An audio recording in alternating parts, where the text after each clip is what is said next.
Hi there, tree people. This is just a short video to show you where you can find information on tree preservation orders, how to apply for consent, and also to see the areas of the city which have tree preservation orders and conservation areas in them.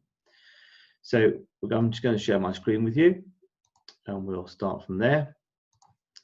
So right, we've opened up a normal internet browser. We've typed Birmingham City Council in the search and we've pressed enter, and then that's brought up the results. So the first one at the top of the page there is Birmingham City Council's homepage. So we'll go to that.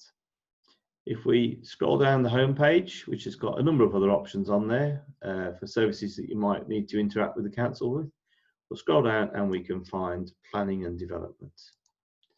So we'll click on that one. And that brings us to the planning and development page. Again, we need to scroll down, so there's other options on there for services that planning and development provide, but we're going to keep on going down until we get to the bottom of the list here, which is where we find stuff around conservation. And that covers a number of different things. That covers buildings conservation, it covers biodiversity and ecology and geodiversity, and it also covers tree preservation, which is down here. So we'll click on that link there.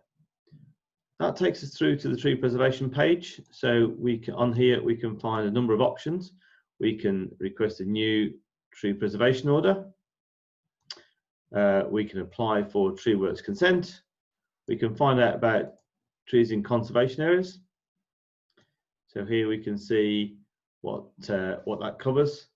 So that tells you that trees in conservation areas are automatically protected from being cut down and having work done unless you give 6 weeks notice in writing, and then the City Council then has that time in which to make an objection or not, as the case may be.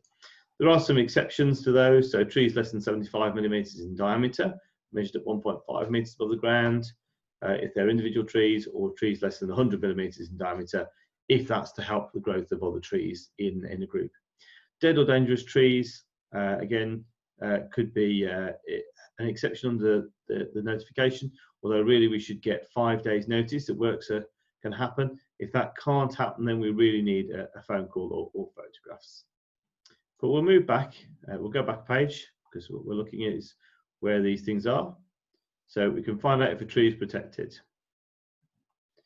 So we've clicked on that link there, and that brings us to this page here. Now, it's not necessarily that obvious here, but it says the locations of sites that have tree preservation orders, or TPOs, in place are now available on our GIS mapping. Now, GIS is in purple and underlined. If we hover over it, it highlights. We can click on that, and it takes us to a citywide map. It should be opening now. Okay, so the citywide map here is showing. We've got a key down the right hand side which says tree preservation orders. Let's see if I can just move myself over a bit. Tree preservation orders here, which are the bits with the red boundaries, and conservation areas which have the green shading. We've got a zoom in and out button in the top left hand corner. If we want to zoom in, we can zoom in. We can zoom out. If we want to zoom out completely, we can click on the home button, which takes us back to the default extent. We can also search for a specific address as well by typing something in the search, the LLPG bar there. So we're going to go Carlos Avenue and press enter, or press the button for the, or press the magnifying glass there. And again, we get a list of addresses come up, so we could have either typed a specific address, or in this case here, we're actually just looking for the street. So we can either just pick the street, or we can pick an address.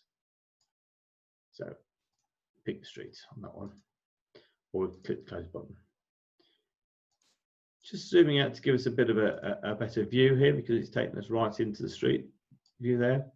You can see that we've got this bordered area here, which is showing us TPO 534. Now this is the Moorpool area.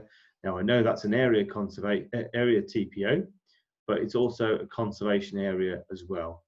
So if we left click on there, we can see that it says TPO 534. it tells us the name of the TPO area there. Birmingham Moorpool Conservation Area number 7, TPO in 1971. So that's the year that was formed. Then down here we've got my contact details because I'm the tree officer covering this area.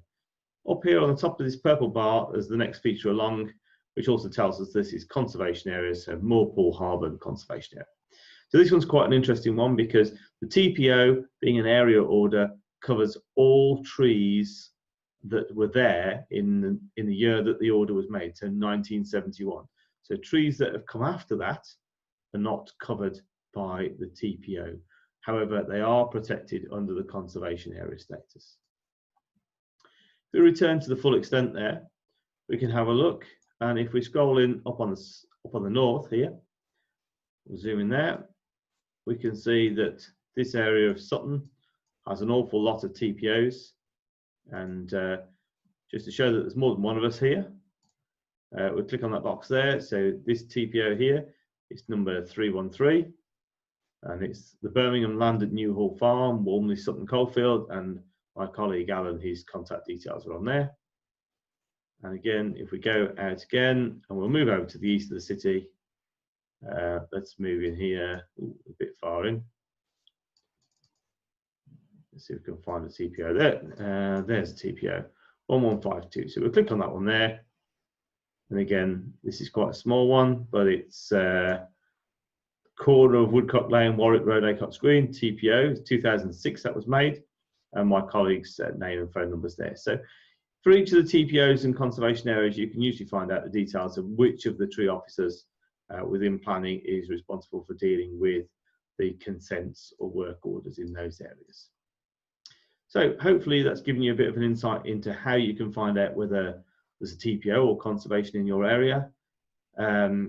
And if you want to find out more about what's actually protected in each of those, then you can of course contact us directly and we can show you or send you a copy of the back office map. So that's it for now. I'm going to stop sharing the screen, and we'll catch you next time on another video.